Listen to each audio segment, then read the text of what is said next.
ఆరోగ్యం కావాలి అంటే ఎవరైనా ఎవరిని ఉపాసన చెయ్యమని చెప్తారు అంటే సూర్యనారాయణమూర్తిని ఉపాసన చెయ్యండి అంటారు. ఇప్పటికీ పిల్లల దగ్గర నుంచి పెద్దల వరకు సూర్య నమస్కారాలు చేస్తారు.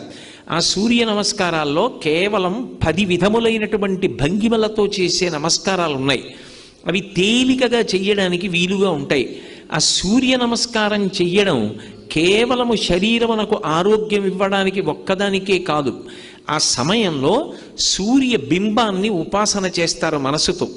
ఆ ఉపాసన చేసిన కారణం చేత దృష్టి నిలబెట్టడం కూడా అలవాటు అవుతుంది. దృష్టిని కేంద్రీకరించడం, ఒక విషయాన్ని పరిశీలిస్తున్నప్పుడు, ఒక విషయాన్ని చదువుతున్నప్పుడు, ఒక విషయాన్ని వ్రాస్తున్నప్పుడు దృష్టిని దాని మీదే కేంద్రీకరించగలిగినటువంటి శక్తి దేని వలన ఉత్పన్నమవుతుంది అంటే కేవలముగా ఆ సూర్య నమస్కారముల యందు